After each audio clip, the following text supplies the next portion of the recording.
తెలుగు వారి number 1 choice Telugu matrimony.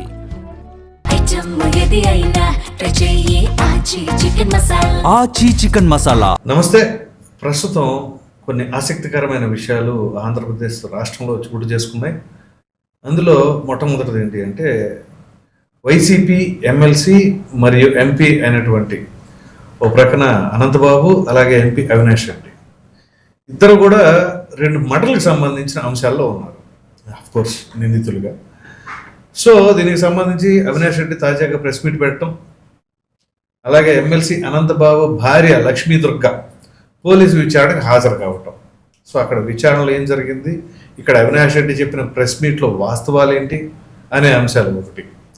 ఇక దాని తర్వాత మరో కీలకమైన అంశం Eluru MP, Telugu Desam party MP అయినటువంటి పుట్ట మహేష్ యాదవ్ తాజాగా ఏదైతే ఈ ఫామ్ హౌస్లో జరిగిన పార్టీలో డ్రగ్స్ సేవించారు అని చెప్పేసి బ్లడ్ టెస్టుల్లో పాజిటివ్ రావడం, ఈ నేపథ్యంలోనే తెలుగుదేశం పార్టీ చాలా ఆగ్రహంతో ఉండడం, చంద్రబాబు గారు సీరియస్ అవడం, పార్టీ కార్యక్రమాలకు దూరం చేయడం, ఇవన్నీ జరుగుతూ ఉన్నాయి. ఈ అంశాలపైన మనతో చర్చించడానికి ప్రముఖ రాజకీయ విశ్లేషకుడు డివి శ్రీనివాస్ గారు ఉన్నారు. శ్రీనివాస్ గారు నమస్తే అండి. నమస్తే సార్. ముందుగా వైఎస్ వివేకానంద రెడ్డి గారి హత్య జరిగి సాక్షాత్తు 7 సంవత్సరాలు. ఈ కేసుకు సంబంధించిన పురోగతి ఏంటి అంటే మొన్న కదా సుప్రీంకోర్టు ట్రయల్ కోర్టుకు వెళ్ళి 4 వారాల్లో కంప్లీట్ చేయాలని చెప్పేసి చెప్పడం జరిగింది. సో దానికి తగినట్టుగా అవినాష్ రెడ్డి ఇటీవల ప్రెస్ మీట్ పెట్టారు. ప్రెస్ మీట్ పెట్టి ఆయన చేసిన వ్యాఖ్యలు ఎలా చూడాలంటారు? మొన్న సునీత పవర్ పాయింట్ ప్రజెంటేషన్, అవును, నిన్న అవినాష్ రెడ్డి ప్రెస్ మీట్, ఆ రెండింటినీ బేరీజ్ వేసుకుంటేనే తెలిసిపోతుంది. ఇంకా సిబిఐకి ఇంకా అంతకన్నా ఏం కావాలి? అవును, ఇది జనంలో అనుమానాలు, అసలు చేయాల్సినటువంటి దర్యాప్తు విధానం ఎలా సాగాలి. ఇప్పుడు అవినాష్ రెడ్డి నిన్న ప్రెస్ మీట్ పెడుతూ సేమ్ అదే, ఏది ఆ గుండెపోటు అంటాడు, లేకపోతే ఆ లెటర్ అంటాడు, లేకపోతే వివాహేతర సంబంధాలు అంటాడు, డిఎన్ఏ టెస్ట్ అంటాడు, మర్డర్ ఫర్ గెయిన్ అంటాడు. మర్డర్ ఫర్ గెయినే, కానీ political gain, right? Murder for political gain అని ఎవరు చెప్పారు? షర్మిల చెప్పింది. అవును, ఈ కేసులో 216 అనుకుంటారు సాక్షులు. ఆమె 216వ సాక్షిగా ఆమె ఇచ్చినటువంటి వాంగ్మూలం, ఎవరు? షర్మిల వాంగ్మూలం. ఈ కేసు ఇది బాబాయ్ నన్ను కలిశాడు, ఒత్తిడి చేశాడు, కడప లోక్సభకు పోటీ చేస్తే నువ్వు చేయి, అవును, లేదా నేను చేయాలి, అవును, మా నిల్లు దాటిపోవడానికి వీల్లేదు అని నా దగ్గర ఒత్తిడి చేసి మాట తీసుకుని వెళ్ళాడు, హత్యకు గురయ్యాడు. కడప లోక్సభ సీటు కోసం జరిగిన హత్య అని చెప్పింది ఎవరు? సాక్షాత్తు సోదరే కదా, షర్మిల గారే. షర్మిల. అవును, మర్డర్ ఫర్ గెయినే, మర్డర్ ఫర్ పొలిటికల్ గెయిన్ అని చెప్పి షర్మిల చెప్తే నిన్న ప్రెస్ మీట్ లో అసలు షర్మిల గురించి ఎత్తాడా? ఎట్లా? షర్మిల గురించి మాట్లాడా? అసలు ఆ పేరే ప్రస్తావించలా. విజయసాయి రెడ్డి గురించి మాట్లాడా? అవును, ఎత్తలేదు. ఎందుకంటే విజయసాయి రెడ్డి ఆ మధ్య ఒక 4-5 నెలల క్రితం ఎవరో రిపోర్టర్ అడిగారు అతన్ని ఇలాగే ఎంక్వైరీకి వస్తే, మీకు గుండెపోటు అని ఎవరు చెప్పారు, మీరు ఎలా గుండెపోటు అని అన్నారు? వివేక హత్య కేసు గుండెపోటు అని చెప్పింది మీరు, నాకేం తెలుసు, నేను అవినాష్ రెడ్డికి ఫోన్ చేశా, అవును, అతను చెప్పిన సమాచారం నేను మీడియాకి చెప్పాను అన్నాడు. ఇప్పుడు నిన్న ప్రెస్ మీట్ లో గుండెపోటు గురించి మాట్లాడుతూ సునీత గుండెపోటు అని చెప్పింది అంటాడు. అవును, గుండెపోటు అని చెప్పమని కూడా చెప్పారని చెప్పేసి అంటారు. నువ్వు నిందితుడిగా నీ మాటలు ఇవాళ నమ్మశక్యం కాదు. ఎవరు నమ్ముతారు? A8గా. అవును, ఇప్పుడు ఇవాళ విజయసాయి రెడ్డి చెప్పాడు. అవును, ఏమని? నేను అవినాష్ రెడ్డికి ఫోన్ చేశాను, అక్కడికి వచ్చినట్టు సమాచారం నాకు గుండెపోటు అని. అంటే నువ్వు చెప్పావా? నువ్వు ఎవరికన్నా ఫోన్ ఇచ్చి చెప్పించావా? అది చెప్పాలి కదా క్లారిటీగా. ఏదో హిమకుంట గ్రామం అంటాడు, అక్కడి నుంచి ఎవరో రైతులు వచ్చారు, నన్ను నేను ఆపాను వాళ్ళని లోపలికి వెళ్ళనీయకుండా, నా మీద పోట్లాడి వాళ్ళు లోపలికి సార్ని చంపేస్తే మమ్మల్ని చూడలేరా అని చెప్పేసి తోసేసుకుని వెళ్ళిపోయారు గేట్లు అయ్యాను, నేను వదిలేశాను. వాళ్ళను కూడా బెదిరించింది సునీత రాజశేఖర్. ఏంటి గుండెపోటు అని అవినాష్ రెడ్డి చెప్పమన్నాడు అని చెప్పేసి. సునీత చెప్పించేది ఏంటి? సాయి రెడ్డి చెప్పిన మాటలకి నువ్వేంటి మాట్లాడే? నీ కామెంట్ ఏంటి? అసలు సిబిఐ కూడా టచ్ చేయలేదు కదా విజయసాయి రెడ్డిని. ఏది ఇప్పుడు సునీత నేను ఇచ్చిన పవర్ పాయింట్ ప్రజెంటేషన్ లో స్పష్టంగా చెప్పింది. ఏమని? ఇప్పుడు అతనేంటి ట్రయల్ కోర్టు ఇచ్చిన మేరకే దర్యాప్తు జరిగింది. అవును. ఆ ఒక్క కంపార్ట్మెంట్ ఉమ్. ఏది ఇప్పుడు అతను కిరణ్ యాదవ్, అర్జున్ రెడ్డి మధ్య జరిగినటువంటి ఆ చాట్, ఉమ్. వివేకం సార్ డైడ్ అని అతను పెట్టిన మెసేజ్ మీదే వీళ్ళు నడిపారు తప్ప ఉమ్. సుప్రీంకోర్టు చెప్పిన మిగతా అంశాలపై దర్యాప్తు చేయలేదు. ఉమ్. ట్రయల్ కోర్టు పైన సునీత సుప్రీంకోర్టుకి వెళ్ళింది. అవును. ఎట్లా మీరు అసలు ఒక దర్యాప్తు ఏజెన్సీకి ఈ మేరకే దర్యాప్తు చేయాలి, చేయాలి. అవును. ఇంతకు మించి ముందుకు వెళ్ళొద్దు అని అని ఎలా కోర్టు దాన్ని లిమిట్ చేస్తారు అని ఆమె ప్రశ్నిస్తూ వెళ్తే సుప్రీంకోర్టు చెప్పింది. అవును. ట్రయల్ కోర్టు చేసినటువంటి అది ఆ డైరెక్షన్ చేస్తూనే ఉమ్. ఇన్వెస్టిగేషన్ మీరు ఇంకా ఇతర అంశాలు ఉమ్. ఏది ఇప్పుడు ఇతను ఉన్నాడు ఎవరు మహేంద్ర యాదవ్, ఉమ్. ఆ భరత్ యాదవ్, అవును. వాళ్ళ కాల్స్, ఉమ్. అర్జున్ రెడ్డి లేకపోతే అభిషేక్ రెడ్డి వీళ్ళ యొక్క కాల్స్, ఇంకా ఇతర వాట్సాప్ సంభాషణలు, మెసేజ్లు, ఉమ్. సునీత ఇచ్చేటువంటి అదనపు సమాచారం, అవును. మీరు ఇంకా కనుక్కున్నటువంటి సమాచారం, రైట్. వీటన్నిటిపైన దర్యాప్తు చేయమని సుప్రీంకోర్టు చెబితే ఉమ్. దానిపై అసలు ఇంతవరకు జరగలేదు. చెల్లి. అవును. కేవలం ట్రయల్ కోర్టు ఇచ్చిన ఆదేశాలకే వాళ్ళు చేశారు, ఉమ్. దర్యాప్తు ముగిసినట్లే అంటే అవును. అందుకే ఆమె నిన్న బరస్ట్ అయింది. ఉమ్. ఇది నిన్న పవర్ పాయింట్ ప్రజెంటేషన్ ఇస్తూ అవును. స్పష్టంగా వేసి చూపించింది. అవును. ఏంటి ఇప్పుడు అది నేనేదో అర్ధరాత్రి 1:42కి అర్జున్ రెడ్డిను ఇతనెవరు ఈ కిరణ్ యాదవ్ సంభాషణ, నేను అసలు అర్ధరాత్రి అనే పదమే వాడలేదు. ఉమ్. 1:42కి వాళ్ళిద్దరి మధ్య ఏంటి అవును. అని నేను ప్రశ్నిస్తే మీరు అదేదో యూనివర్సల్ టైం అంటూ ఆ. దాన్ని ఇండియన్ స్టాండర్డ్ టైం కిందకి మార్చి 7:14 ఏదో చెప్పారు. అవును. 7:14 అనుకుందాం, ఉమ్. కానీ సాక్షిలో వచ్చింది 7:13కి, ఉమ్. Right. సాక్షిలో వచ్చింది 7:14కి, ఉమ్. ఇతను 7:13 అన్నాడు. అవును. 7:14కి సాక్షిలో వస్తే 1 నిమిషం ముందే వీళ్ళింట్లో ప్రసారం జరుగుద్దా సాక్షి? అదే కదా. అసలు నువ్వు మెసేజ్ పెట్టాలంటే ఒక 1 మినిట్ 2 టైం మినిట్స్ పడుతుంది పడుతుంది కదా. కదా. అవును, ఖచ్చితంగా. అంటే సాక్షిలో రాకముందే ఇతను పంపించాడు, ఉమ్. నీకు ఎలా తెలుసు అని అతను అడగలేదు. అవును. తను ఒకటే ప్రశ్న వేసింది, సిబిఐ ఉన్నది కేవలం స్టేట్మెంట్స్ రికార్డ్ చేయడం కోసమా? ఎంక్వైరీ చేయడం కాదు. కాదా? ఉమ్. మీది ఇన్వెస్టిగేషన్ ఏజెన్సీ అని పేరెందుకు ఇంకా? అవును. అది కూడా దేశంలోనే అత్యున్నత దర్యాప్తు సంస్థ. అటువంటిప్పుడు మీరు సెంట్రల్ స్టేట్మెంట్స్ బ్యూరో అని పెట్టుకోండి. రైట్. సెంట్రల్ ఇన్వెస్టిగేషన్ బ్యూరో కాదు. ఉమ్. ఇప్పుడు ఇవాళ ఏంటంటే సెంట్రల్ ఇన్వెస్టిగేషన్ డిపార్ట్మెంట్ కాదు అది. అవును. ఇప్పుడు మీరు కేవలం ఏంటంటే సిబిఐ అంటే సెంట్రల్ బ్యూరో ఆఫ్ ఇన్వెస్టిగేషన్ అనేది ఎత్తి పారేసి సెంట్రల్ బ్యూరో ఆఫ్ స్టేట్మెంట్స్ ఉమ్. అని మార్చుకోమనా అర్థం. తను ఇంకోటి కూడా చెప్పింది ఉమ్. ఏంటి, ఆ సాక్షిలో ఇచ్చినటువంటి టైమింగ్స్. ఉమ్. మనం నేమాని భాస్కర్ అవును. సాక్షి ఎడిటర్ ఉమ్. ఆ రోజు 4 సార్లు ఎండి భారతి మేడంకి ఫోన్ చేశాడని, ఉమ్. మరి నేమాని భాస్కర్ని ప్రశ్నించారా? అసలు సాక్షికి నోటీసులు ఇవ్వాలి కదా, మీరు నారాసు రక్త చరిత్రను ఎలా రాస్తారని. గుండెపోటుని ఎలా ప్రసారం చేస్తారు చేశారు.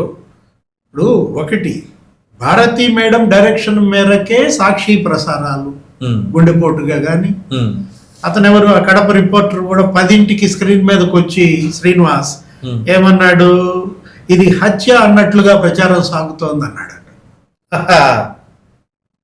10 గంటలకి వార్తలు ఇస్తూ ఇది హత్య అన్నట్టుగా ప్రచారం జరుగుతోందంటే కిరాతకంగా నరికి చంపారు. 7 గొడ్డలి వేట్లు, తల పగిలింది, మెదడు బయటకు వచ్చింది, వీళ్ళ కంటికి అది గుండెపోటు, రక్త వాంతులు, ఇవి అంటే హత్య అన్నట్టుగా తర్వాత ప్రచారం జరుగుతోందంట. దానిపైన ఆమె ప్రశ్నించింది. ఏది, ఆ సాక్షి ఎడిటర్ భారతి మేడంతో మాట్లాడిన తరువాత 10 గంటల తర్వాత ఇది హత్య అన్నట్టుగా ఇచ్చారు. ఇప్పుడు అవినాష్ రెడ్డి గారు మాట్లాడిన దాంట్లో పోస్ట్ మార్టం చేయమని కోరిందే సునీతారెడ్డి కదా, మరి ఆ విషయాన్ని ఎక్కడ ప్రస్తావించలేదు ఏంటండి ఆయన? అదే కాదు, అసలు ఏ విషయాలు ప్రస్తావించకుండా దాన్ని కేవలం డైవర్ట్ చేయటం కోసమే, దర్యాప్తుని తన నుంచి తన తండ్రి నుంచి తప్పించుకోవడం కోసమే. పైన దేవుడు ఉన్నాడు అంటాడు, అదే కదా, తనేదో క్లీన్ అంటాడు, టార్గెటెడ్ ఇన్వెస్టిగేషన్ జరుగుతుంది అంటాడు. ఇంకో పాయింట్ అన్నాడండి, సునీతక్క మీరు రేపు ట్రయల్ కోర్టులో సహకరించండి అని చెప్పేసి అన్నారు. మరి వీళ్ళు సిబిఐకి సహకరించారు అప్పుడు? ట్రయల్ కోర్టులో సహకరించడానికి ఆమె సహకరించడానికి ఏమైనా చెప్పిందా? సహకరించండి అన్నారు. అసలు వీళ్ళు సిబిఐకి సహకరించారు అప్పుడు? అసలు ట్రయల్ కోర్టు సహకరించడం అంటే ముందు అసలు ఇన్వెస్టిగేషన్ జరగాలి. అది ఇంతవరకు జరిగింది 50% మాత్రమే. ఇంకా 50% జరగాల్సి ఉంది. ఈ కేసులో ఆమె అన్నటువంటి మాటలు గతంలో కూడా తను ఏదో చంద్రబాబు చేతిలో కీలుబొమ్మ అంటాడు. చంద్రబాబు రాజకీయ లాభాల కోసం ఆమె ప్రెస్ మీట్ పెట్టింది. లేకపోతే మహేష్ పుట్టా మహేష్ ఎంపీ ఆ వార్త నుంచి డైవర్ట్ చేయడానికి అసలు ఆ రోజు స్పెషాలిటీ ఏంటి అనేది మర్చిపోయాడు ఏంటి అవినాష్ రెడ్డి?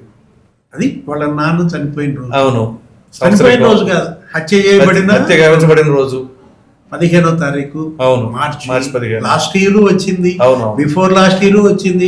వర్ధంతికి రావడం, నివాళులు అర్పించడం, ప్రెస్ మీట్ పెట్టి బావురుమనడం. అవును, తన వేదనలు చెప్పడం. పోయినసారి ఇదే రోజు ప్రెస్ మీట్ పెట్టలేదా? పెట్టారు కదా. ఇవన్నీ మర్చిపోయాడు, అసలు డేట్ ని మర్చిపోయాడు అవినాష్ రెడ్డి. అసలు ఇప్పుడు శిక్ష నాకు మా అమ్మకి పడినట్టుంది, ఒకడు తప్ప అందరూ బయటే తిరుగుతున్నారు. ఆ ఒకడిని కూడా వదిలేశారు. ఇప్పుడు అందరూ బయటే తిరుగుతున్నారంటూ నిన్న అన్నది అదే ఆమె. ఏది భరత్ యాదవ్కి అసలు గన్ లైసెన్స్ ఇప్పించింది ఎవరు? అతను ఒక రిపోర్టరో లేకపోతే రియల్ ఎస్టేట్ బ్రోకరో. గన్ లైసెన్స్ ఎందుకు? ఇప్పుడు భాస్కర్ రెడ్డి, అవినాష్ రెడ్డి సిఫారసుకే అతనికి గన్ లైసెన్స్ ఇచ్చారని, అతని హెలిపాడ్ దగ్గర దస్తగిరిని బెదిరించాడని. ఇంతవరకు భరత్ యాదవ్, మహేంద్ర యాదవ్ ఎందుకని ప్రశ్నించలేదు? రైట్. ఇక్కడ ఇవాళ చేయాల్సింది చాలా ఉంది ఇన్వెస్టిగేషన్. కానీ సిబిఐ ఏం చేస్తోంది? చేతులు దులుపుకోవాలని, మొక్కుబడిగా చేయాలని. అంతే, జస్ట్ ఫర్ ఫార్మాలిటీ. అది ఇప్పుడు అదొక కాంట్రవర్సీ బ్యూరో ఆఫ్ ఇన్వెస్టిగేషన్ అయింది. నిజం చెప్పాలంటే ఇప్పుడు మనం అదే అంటోంది. ఏది ఇప్పుడు మీరు చేసేది కాంట్రవర్సీ క్రియేట్ చేస్తున్నారా? దీన్ని పరిష్కరించాలనుకుంటున్నారు, ఒక లాజికల్ ఎండ్కి తీసుకెళ్లాలనే ఆలోచనే సిబిఐలో లేదా? కాంట్రవర్సీ, కాన్స్పిరసీ అనేక రకాలుగా అనుకోవాల్సిన పరిస్థితి. ఇది నిజం చెప్పాలంటే నా దృష్టిలో డబల్ మర్డర్. ఏది హత్య మీద హత్య. అంటే భౌతికంగా వివేకానంద రెడ్డిని 7 ఏళ్ల క్రితం నరికి చంపారు. అవును, ఇప్పుడు ఆ కేసుని ఇవాళ చంపేశారు. రైట్. ఏది ఈ విధమైనటువంటి దర్యాప్తు ద్వారా ఆ కేసులో 8 మంది నిందితులు. అవును, ఎవరు? ఎర్రగంగిరెడ్డి, లేకపోతే సునీల్ యాదవ్, ఉమాశంకర్ రెడ్డి, లేకపోతే దేవిరెడ్డి, అవును, అవినాష్ రెడ్డి, భాస్కర్ రెడ్డి, వీళ్ళందరితో పాటు అవి అక్కడ 8 మంది భౌతిక హత్య.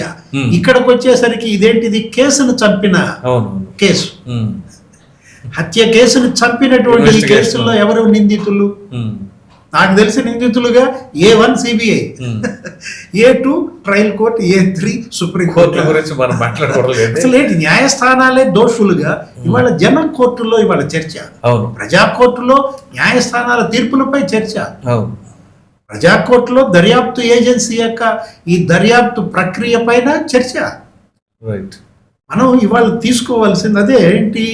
వివేక హత్య కేసు సిబిఐకి అదొక మాయని మచ్చ. దాన్ని కనుక లాజికల్ ఎండ్కి తీసుకురాకపోతే, ఇప్పుడు మీరు సునీతకి ఇచ్చిన సమాచారం 132 పేజీల సమాచారం ఆమె ఇచ్చింది. ఎంత మేర మీరు దానిపైన దర్యాప్తు చేశారు? సుప్రీంకోర్టు చెప్పింది మిమ్మల్ని. సునీత ఇచ్చిన సమాచారం కూడా తీసుకుని దాన్ని దర్యాప్తు చేయమంటే ట్రయల్ కోర్టు ఇచ్చినటువంటి ఆ ఒక్క ఇష్యూలో దర్యాప్తు పూర్తి చేసి కంప్లీట్ అయిపోయింది. అక్కడే మనకి దోషిగా కనపడుతున్నట్టు నేపథ్యంలో ఇది న్యాయ వ్యవస్థకు కూడా ఈ కేసు ఒక తీరని కలంకంగా మారుతుంది. సో దీన్ని కనుక లాజికల్ ఎండ్కి తీసుకెళ్ళకపోతే ఇప్పుడైతే ఇది ఇంట్లో ఇక సునీతకి న్యాయం జరిగే పరిస్థితి కనిపించదు. సుప్రీంకోర్టు డిసైడ్ చేయాల్సింది ఏంటంటే, ఇప్పుడు సిబిఐ చెప్పిన దాని ప్రకారం ట్రయల్ కోర్టు చెప్పిందే కాదు మీరు చేయాల్సింది. మేము కొన్ని ఇంకా చెప్పాం. కొన్ని కాల్స్, కొన్ని వాట్సాప్ మెసేజెస్, వాటిపైన కూడా మీరు ఎంక్వైరీ చేయాలి. ఏది భారతి మేడంకి ఏ కాల్స్ వచ్చాయి, ఎవరి నుంచి వచ్చాయి? జగన్మోహన్ రెడ్డికి ఏ కాల్స్ వచ్చాయి, ఎవరి నుంచి వచ్చాయి? అసలు వీళ్ళిద్దరిని ఇంతవరకు ఎందుకని ప్రశ్నించలేదు? ఇది $1 మిలియన్ క్వశ్చన్. ఇక్కడ వచ్చిన డౌట్ నాకు. యాక్చువల్గా ఎర్లీ మార్నింగ్ మేనిఫెస్టో మీటింగ్ ఏదో కండక్ట్ చేసుకున్నారు కదా వాళ్ళు. ఆ మీటింగ్లో అటెండ్ అయినటువంటి అజయ్ కల్లంని పిలిచారు, ఇన్వెస్టిగేషన్ చేశారు, ఎంక్వైరీ పిలిచి అడిగారు క్వశ్చన్స్. ఎందుకు అడిగారు? ఆయనకి జగన్మోహన్ రెడ్డి ఏం చెప్పారని తెలుసుకోవడం కోసం అడిగింది సార్. మరి జగన్మోహన్ రెడ్డి చెప్పిన వ్యక్తి చెప్పిన అతను ఎందుకని పిలవలేదు? ఇది కదా పెద్ద కాన్స్పిరసీ. ఆ మీటింగ్ లో ఇంకొక ఇద్దరు ఉన్నారు. అవును, ఉమ్మారెడ్డి వెంకటేశ్వర్లు ఆయన పిలిచి అడిగారా? అడగలేదు. దువ్వూరి కృష్ణ ఉన్నాడు, సోమయాజులు కొడుకు. అవును, ఆయన పిలిచి అడిగారా? లేదు. మీరు అన్నట్టు అసలు జగన్మోహన్ రెడ్డి ఎందుకని చెప్పిన అతను పిలవలేదు, విన్న అతను పిలిచారు. ఇప్పుడు బాబాయ్ నో మోర్ అని చెప్పిన అతను. అవును, అంటే ఒకటి తను అన్నది అదే అనమాట. ఈ కేసులో ఉద్దేశపూర్వకంగా దర్యాప్తుని జగన్మోహన్ రెడ్డి దగ్గరకు, భారతీ మేడం దగ్గరికి తీసుకెళ్ళకూడదని ఏమన్నా ఒక లైన్ తీసుకున్నారా? ఇప్పుడు షర్మిలని విచారించారు, సాక్షిగా తన యొక్క వాంగ్మూలం తీసుకున్నారు. సాక్షిగా జగన్మోహన్ రెడ్డి దగ్గర ఎందుకు తీసుకోరు? బాబాయ్ కాదా? ఆమెకి బాబాయే, ఇతనికి బాబాయే. మరి చిన్నమాంగ్ గారు ఈమెకి ఎవరు? భారతి మేడం. ఆమె ఫోన్ కాల్స్, ఆమె పైనుంచి జగన్మోహన్ రెడ్డిని పిలిచిందని. సార్ నాకు ఒక పాయింట్ అర్థం కావట్లేదు. ఒకవేళ ఆస్తికి సంబంధించిన వివాదం అయితే విత్ ఇన్ డేస్లోనే రూలింగ్లోకి వైసీపీ వచ్చింది కదా, వాళ్ళు ఎందుకని ఇన్వెస్టిగేషన్ చేయలేదంటారు? ఇప్పుడు వీళ్ళు చెప్తున్నదే వాస్తవం అనుకుంటే, ఒకవేళ వీళ్ళ దగ్గర 5 years ఆఫ్ టెన్యూర్ ఉంది, ఆ 5 years టెన్యూర్లో not even a single day వాళ్ళు కాన్సన్ట్రేట్ చేసేది లేదు ఆ కేసు పైన. చెయ్యకపోగా సునీత పదే పదే జగన్మోహన్ రెడ్డి ముఖ్యమంత్రి ఇనిషియల్ డేస్ లో వెళ్ళింది, రిక్వెస్ట్ చేశారు. అప్పటి ఉన్నటువంటి డీజీపీ, అప్పుడు ఉన్నటువంటి గౌతమ్ సవాంగ్ని కలిసినప్పుడు ఏమని చెప్పాడు గౌతమ్ సవాంగ్? నా చేతుల్లో ఏం లేదమ్మా, మీరు మీ అన్నయ్యతో మాట్లాడుకోండి. అంటే తనని కలిసినప్పుడు ఏంటి ఒకటే చెప్పాడని కదా. అప్పుడు ఏంటి, అవినాష్ రెడ్డిని మనం గనక దీంట్లో టార్గెట్ చేస్తే అతను బీజేపీలోకి వెళ్ళిపోతాడని. అవును, ఏమో నువ్వు మీ ఆయనే చేసి ఉండొచ్చేమో. అంటే అతను ఏ విధంగా హంతకుల్ని కాపాడుతున్నాడు అనేది అసెంబ్లీలోనే చెప్పాడు. ఒక కన్ను ఇంకో కన్నుని పొడుచుకుంటుందా అని. అంటే దాని ఉద్దేశం అదా? పొడిచింది, పొడిచిన కన్ను అరెస్ట్ కూడా అయింది. ఒక కన్ను ఇంకో కన్నును పొడిచిందనే ఆ కన్నును అరెస్ట్ చేశారు. ఏది అతని దృష్టిలో అరెస్ట్ ఎవరు? అవినాష్ రెడ్డిని అరెస్ట్ చూపించారు, భాస్కర్ రెడ్డిని అరెస్ట్ చేసి జైల్లో పెట్టారు. అవును, తండ్రి కొడుకుల యొక్క పాత్ర. తనేమంటాడు, మేము అమాయకులవి, అబ్బో అసలు మామూలు నటన కాదు, ఏది అసలు ఆస్కార్ తలదన్నే నటన. జగన్మోహన్ రెడ్డి, ఇప్పుడు మీరే అన్నారు, ఇందాక ప్రస్తావించారు, Jaganmohan Reddy CBI enquiry demand చేశాడు. అవును, ప్రతిపక్షంలో ఉన్నప్పుడు. ఆ రోజు చంద్రబాబు సీఎంగా. అవును, నువ్వు ముఖ్యమంత్రి అయినాక వద్దని ఎందుకు లేఖ రాశావు? ఈ ప్రశ్న అడిగారా? జగన్మోహన్ రెడ్డి అడగాల్సిన బాధ్యత ఏజెన్సీకి లేదా? ఉంటది. ఎవరైనా సరే ఇప్పుడు అక్కడ హత్య జరిగినప్పుడు ఏ పదవిలో ఉన్నారని కాదు, ఎంక్వైరీ మీరు పిలవాలి, అడగాలి, వాళ్ళు చెప్పాలి, సహకరించాలి కదా. ఆ రోజు మీరే ఎంక్వైరీ అడిగారు, ఈ రోజు ఎంక్వైరీ వద్దని ఎందుకు లేఖ రాశారు? పోనీ వీళ్ళు చేశారా? స్టేట్ పోలీస్ ఏమైనా చేసింది, సిఐడి ఏమైనా చేసిందంటే అది లేదు. అనేక సార్లు హోమ్ మినిస్టర్ అనితను కలిసింది, ముఖ్యమంత్రి చంద్రబాబును కలిసింది, రాష్ట్ర ప్రభుత్వానికి మొరపెట్టుకుంది. 3 ఏళ్లుగా కోర్టుల చుట్టూతో తిరుగుతున్నారు. ఇప్పుడు ఇది 8వ సంవత్సరం, 7 ఏళ్లు పూర్తయింది అంటూ నిన్న ఆమె బరస్ట్ అయినటువంటి విధానం, ఇవాళ ఆమె మీదే వీళ్ళు వేస్తున్నటువంటి నిందలు, దీన్ని ఏదో ఆస్తుల డాక్యుమెంట్స్ అని, లేకపోతే ఎవరినో కాణిపాకం ఎందుకు పంపావని, అదే కదా. అరే రకరకాలుగా డైవర్షన్ ఇంకా చేస్తున్నారంటే, అంటే ఇప్పుడు ఇక్కడ ఏంటంటే దర్యాప్తును అడ్డుకోవాలి, ఈ దర్యాప్తు ఎంతవరకు క్లోజ్ చేయాలి, ట్రయల్ ప్రారంభించాలి, ఆ ట్రయల్ నీరుగార్చాలి. నిన్న ఒకటే అన్నది తన పవర్ పాయింట్ ప్రెజెంటేషన్ లో. ఎవరతను కిరణ్ యాదవ్ ఒక మాట చెప్పాడంట, ఏమని? మా అన్న ఇంట్లోనే ఉన్నాడు అని చెప్పాడంట సునీల్ యాదవ్. మీ అన్న ఇంట్లోనే ఉన్నప్పుడు మేమేమని చెప్పింది సావిత్రి ఆ రోజు జూన్లో 2020 ఆమె ఇచ్చినట్టు వాంగ్మూలం ఏంటి? సునీల్ యాదవ్ని ఉమాశంకర్ రెడ్డి వచ్చాడు, పిలుచుకుని బయటకు వెళ్ళాడు, అప్పుడు 10:30 అయింది, గంట తర్వాత మళ్ళా వచ్చాడు, మళ్ళా వెళ్ళిపోయాడు, నేను వాళ్ళ నాన్నను పంపాను, ఈ రెండో వాడు కిరణ్ యాదవ్ను కూడా వాడు బట్టిరెడ్డిరా ఎక్కడికి వెళ్ళాడు అని చెప్పాను, వివేకానంద రెడ్డి ఇంటికి కూడా వెళ్ళారు వాళ్ళు అని తెలిసిందని ఆమె వాంగ్మూలం ఇస్తే, ఇతను నిన్న చెప్తాడు కిరణ్ యాదవ్ మా అమ్మని ఒత్తిడి చేసి వాంగ్మూలం ఇచ్చారు. అంటే ఏంటి అసలు? అతను ఒక మాట అన్నాడు, మా అన్నయ్య రాత్రి ఇంట్లోనే ఉన్నాడు అన్నాడు. A2 సునీల్ యాదవ్ ఇంట్లోనే ఉంటే మరి చంపింది ఎవరు? సరే, ఎవరో చంపారు, మరి ఏం A2 ఎందుకు అయ్యాడు? అంటే ఏంటంటే ఇప్పుడు ఈ వాంగ్మూలాలను అడ్డం పెట్టుకుని ఆ కేసును నీరుగార్చడం, ట్రయల్ని ప్రారంభించేసేసి ఇక వీళ్ళ పాత్ర కూడా ఏమీ లేదంటూ లేదు అని క్లీన్ చిట్ చెప్పేసుకోవాలి. ఇప్పించుకోవటం కోసం చేస్తున్నటువంటి కసరత్తు. ఓకే, ఇప్పుడు వీళ్ళు చేయలా, అటు వీళ్ళు చేయలా, మరి ఎవరు చేశారనైనా సిబిఐ దర్యాప్తు చేయాలిగా. అని అన్నది అదే సునీత. ఆ, ఎవరు చంపారు, ఉమ్, ఎందుకు చంపారు, ఉమ్, ఎవరు చంపించారు, ఉమ్, ఈ 3 ప్రశ్నలకు నాకు సమాధానం చెప్పండి అంటారు. ఉమ్. ఒకటే మాట. అసలు ఈ టీం ఈ కాదు మాట సార్. అడిగినందుకు ఉమ్. నువ్వు మీ ఆయన కలిసి చంపించారు. అదే కదా, దొంగే దొంగే దొంగ దొంగ. అందుకని ఈవిడ పోరాడుతుంది, త్వరగా తేల్చండి, దర్యాప్తు చేయండి అని చెప్పేసి ఈవిడ పోరాడుతుంది. మరి వీళ్ళు కదా పోరాడాల్సింది. ఉల్టా చోర్ కొత్వాల్కో డాంటే, ఆ, ఉల్టా అవినాష్ సునీతకో డాంటే. మనకి ఇంకంతగానే ఏం కనపడట్లేదు. వీళ్ళు అదొక్కటే నమ్ముకున్నారు. ఏది దొంగతనం చేస్తారు, ఉమ్, నేరం చేస్తారు, దాన్ని ఇతరుల మీదకి తోస్తారు. అరే నేను క్లీన్ అంటున్నాడు, అదే కదా.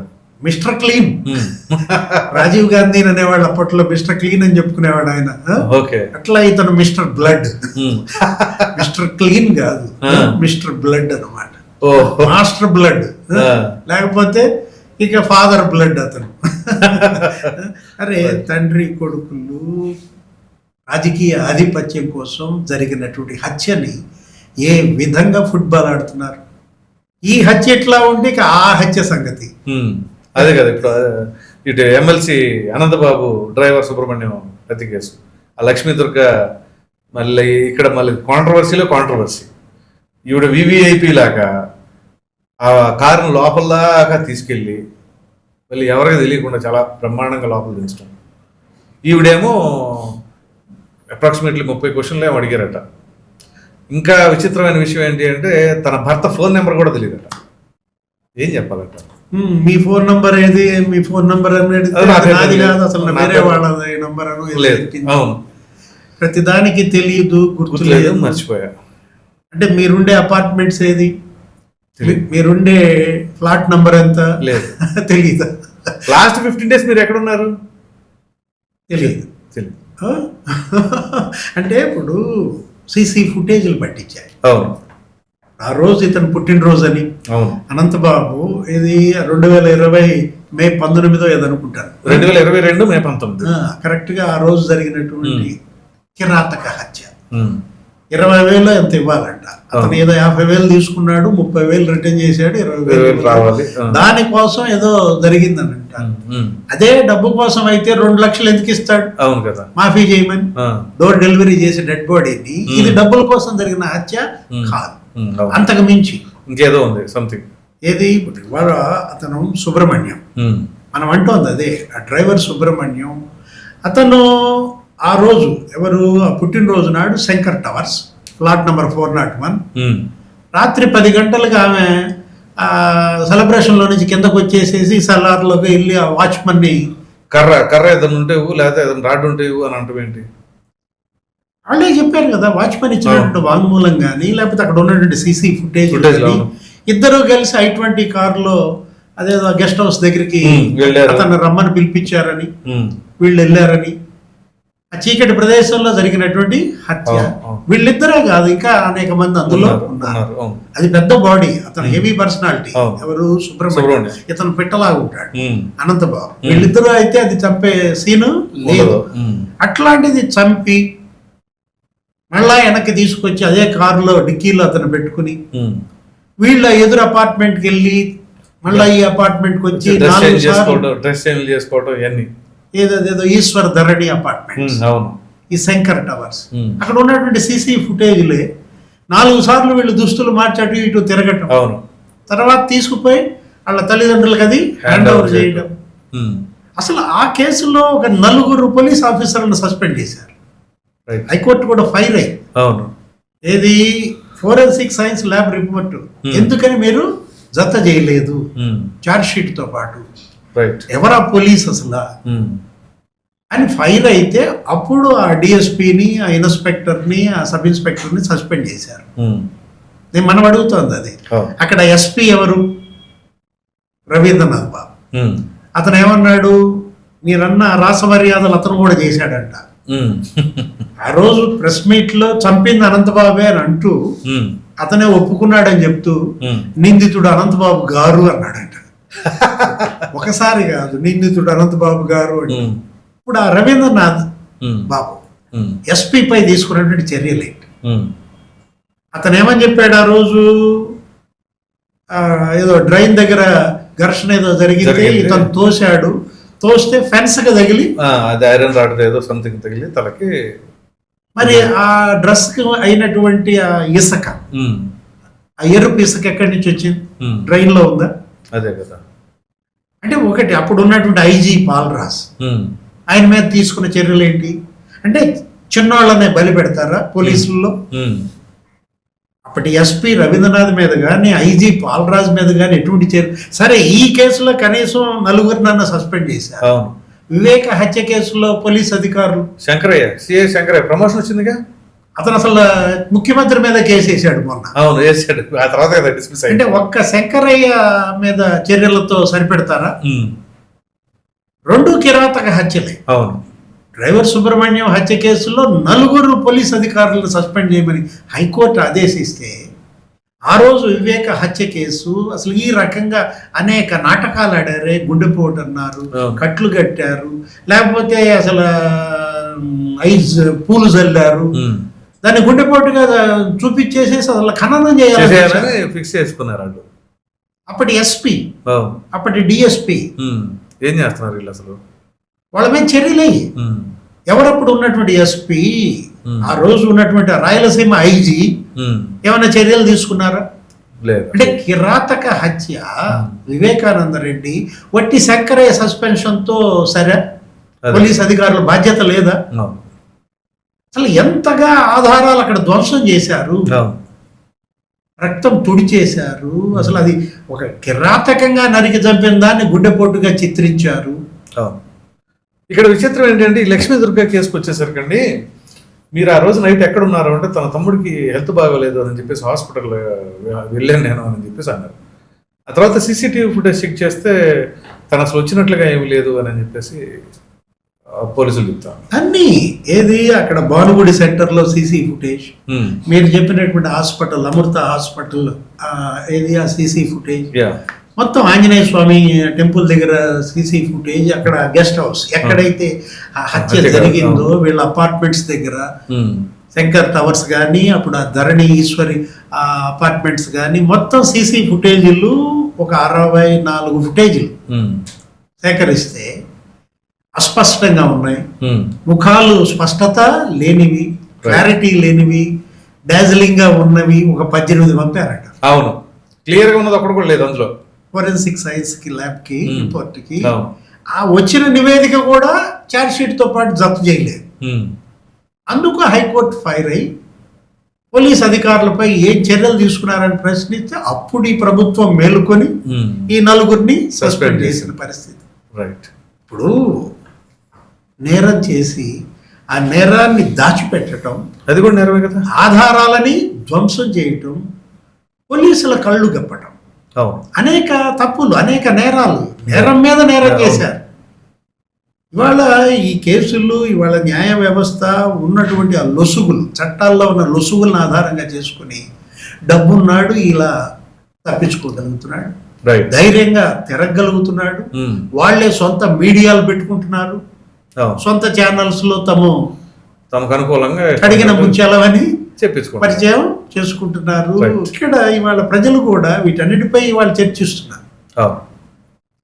ఇక ఫైనల్ గా ఏలూరు ఎంపీ పుట్ట మహేష్ యాదవ్, ఆయన ఈ పార్టీ ఫామ్ హౌస్లో దానికి సంబంధించిన దాంట్లో విచిత్రం ఏంటి అంటే, ఆయనకు స్టేషన్ బెయిల్ ఎలా ఇస్తారు డ్రగ్స్ తీసుకుంటే అని చెప్పేసి అదొక పెద్ద వివాదంగా మారుతుంది. ఎక్కడ విన్నా ఇదే పరిస్థితి.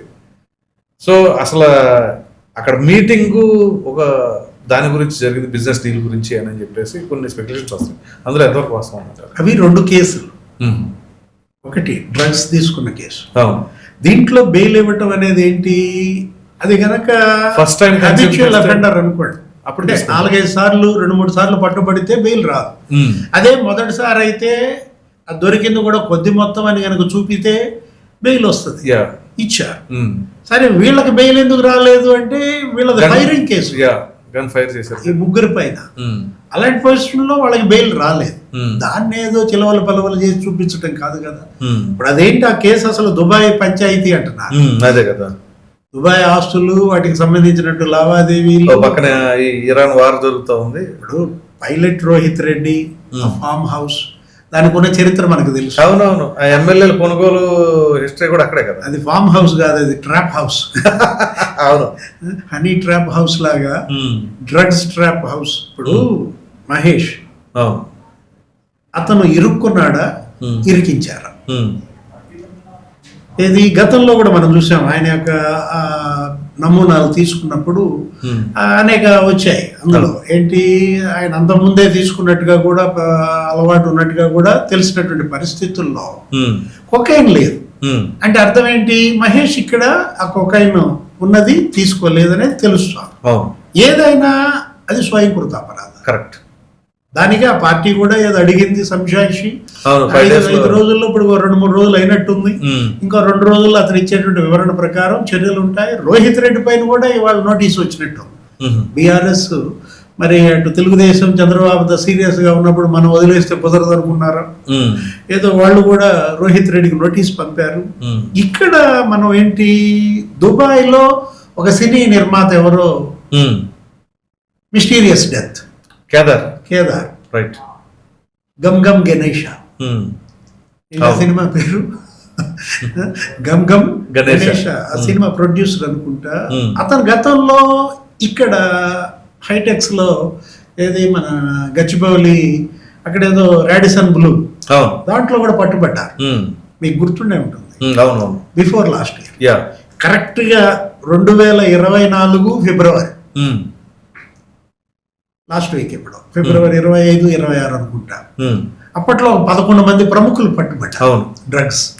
అందులో ఇతను కూడా ఉన్నాడు. ఎవరు, ఈ కేదార్, ఈ సినిమా ప్రొడ్యూసర్ క్రిష్ కూడా ఉన్నట్టున్నాడు, డైరెక్టర్ క్రిష్, ఇంకా అనేక మంది ఉన్నటువంటి దీంట్లో మరి క్రిష్కు నోటీస్ కూడా వెళ్ళింది అప్పట్లో. ఆ తర్వాత ఈ సినిమాలు ఇవే మరి మొత్తానికి ఒకటి, అతను ఎవరు, కేదార్, వీళ్ళ బినామీ డబ్బులకి అతను నిర్మాతగా వ్యవహరిస్తున్నాడా, లేదు అతని డబ్బులతో సినిమా తీస్తున్నాడా, ఇక్కడ ఉన్నటువంటి మరి టాలీవుడ్ స్టార్స్ తో అతనికి ఉన్న పరిచయం, అల్లు అర్జున్ తో కూడా అతను సన్నిహితుడని, కేటీఆర్కి అసలు వ్యాపార భాగస్వామి అని, మనమన్నమాట కాదు, ఏది అసలు తెలంగాణ సీఎంఏ రేవంత్ రెడ్డి ఆ రోజు అనుమానాస్పద మృతి పైన మాట్లాడుతూ కేటీఆర్ ని క్లోజ్ అని, వ్యాపార భాగస్వామి అని, దాని మీద ఎంక్వైరీ ఎందుకు అడగట్లేదని కూడా అన్నాడు. అంటే ఆ రోజు రేవంత్ రెడ్డి మాటల్లో మనం గమనిస్తే 3 అనుమానాస్పద మరణాలు, 3 మిస్టీరియస్ డెత్. ఈ ప్రొడ్యూసర్ కేదార్, లేకపోతే ఆ కాళేశ్వరం అడ్వకేట్ అంట, అతని అనుమానాస్పద మరణం, ఆ కేసు వేసినటువంటి లింగమూర్తి అనుమానాస్పద మరణం. ఈ 3 మిస్టీరియల్ డెత్ల మీద మరి ఎందుకని నువ్వు విచారణ అడగట్లేదని ఏదో అన్నాడు. ఆయన అడగకపోతే మీరు చేయాలి కదా, వాళ్ళు అడిగేది ఏంటి, ఆయన అడిగినా అడగపోయినా మీరు చేయాలి కదా. సీఎంఏ చెప్తున్నప్పుడు మరి పోలీసు కూడా ఆ 3 పైన దర్యాప్తు చేయాల్సిన బాధ్యత ఉంది. ఏదైనా దుబాయ్, ఇక్కడ ఉన్నటువంటి ఆంధ్రప్రదేశ్, 2 తెలుగు రాష్ట్రాలు, తెలంగాణ రాజకీయ పార్టీల నాయకుల యొక్క సంబంధాలు, అక్కడ ఉన్నటువంటి డెన్స్, రియల్ ఎస్టేట్, ఇతను సినిమా ప్రొడ్యూసరు, రియల్ ఎస్టేట్, మళ్ళీ పబ్ యజమాని కూడా అంట. అంటే ఇది పబ్ల పంచాయతీగా చూడాలా, రియల్ ఎస్టేట్ పంచాయతీగా చూడాలా, దుబాయ్ అక్రమాస్తుల పంచాయతీగా చూడాలా, ఏదైనా సరే ఇక్కడ కావాల్సింది పంచాయతీ కాదు. మీరు ప్రజా జీవితంలో ఉన్నారు. అవును, అది ఇంపార్టెంట్ కదా. ఇప్పుడు రోహిత్ రెడ్డి కూడా ఈ మధ్య ఏదో దెబ్బతిన్నాడు, వ్యాపారాలన్నీ అతను కూడా లాస్ లో ఉన్నాడు, ఇంక అందుకని ఫామ్ హౌస్ ఈ పనులకే ఉపయోగిస్తున్నాడు అని కూడా అంటున్నటువంటి పరిస్థితుల్లో ఆ ఫామ్ హౌస్ చరిత్ర తెలిసి కూడా గతంలో ఏంటది బీజేపీ ట్రాప్. ఇప్పుడు కేసీఆర్ కూడా మొత్తం సీసీ ఫుటేజ్లన్నీ తెప్పించి సుప్రీంకోర్టు చీఫ్ జస్టిస్ కూడా పంపాడు, రాష్ట్రపతికి. ఎట్లా బీజేపీ బిఎల్ సంతోష్, అతను ఎవరో స్వామీజీ, వాళ్ళందరినీ ట్రాప్ చేసి రోహిత్ రెడ్డి మనం చూసాం. అదేంటి, కేసీఆర్ గవర్నమెంట్ ని ఏదో పతనం చేయాలని, పడగొట్టాలని, కొనుగోలు జరిగినాయని, అదంతా అవాస్తవమైన తర్వాత తెలియదు. అసలు ఆ కేసు ఎక్కడ దాకా వచ్చింది, ఫామ్ హౌస్ ఆ చరిత్ర తెలిసి కూడా మహేష్ దానికి అక్కడికి వెళ్ళాడంటే వాళ్ళతో ఉన్న సంబంధాలు, ఏది రోహిత్ రెడ్డితో ఉన్నటువంటి సంబంధాల, లేకపోతే బీఆర్ఎస్ నాయకులతో ఉన్నటువంటి సంబంధాల, దుబాయ్ హాస్టల్కి సంబంధించినటువంటి అంశాల, ఈ కేదార్ ఇప్పుడు మీరు చెప్పినటువంటి మనం అనుకున్నటువంటి ఆ సినిమా ప్రొడ్యూసర్, అది ఏంటి అసలు అతనికి ఒక భార్య ఒక కొడుకు ఉన్నట్టున్నాడు, అతను చనిపోయినప్పుడు రోహిత్ రెడ్డి అక్కడ ఉన్నాడు అన్నారు. అవును, రోహిత్ రెడ్డి కూడా అక్కడే ఉన్నారు ఆ సమయంలో అని రేవంత్ రెడ్డి అన్నటువంటి పరిస్థితుల్లో కాదని తను చెప్పాడు. ఇతను కూడా ఏదో వీడియో వదిలినట్టున్నాడు, నేను ఇక్కడ తాండూరులోనే ఉన్నానని. ఏదైనా లోతైన విచారణ జరగాలి, రైట్, కఠినంగా శిక్షించాలి, మళ్ళా ఇలాంటి పునరావృతం కాకుండా చూడాలి. డ్రగ్స్ రహితంగా ఇవాళ 2 తెలుగు రాష్ట్రాలు మారాలి. ఎందుకంటే అక్కడ ఈగిల్ మన అంశం, ఆంధ్రప్రదేశ్లో ఇక్కడ ఈగిల్ పెట్టారు. వాళ్ళు అసలు స్కూల్స్లో కాలేజీల్లో హైదరాబాద్లో డ్రగ్స్ అప్పట్లో కేసీఆర్ సీఎంగా ఉన్నప్పుడు ఆ 10 ఏళ్ళు విడిగా ఉండేది. ఇలాంటి పరిస్థితుల్లో డ్రగ్స్ పైన ఇవాళ ఉక్కుపాదం మప్పాలి, కలిసి పనిచేయాలి 2 ప్రభుత్వాలు కూడా. Right sir, thank you.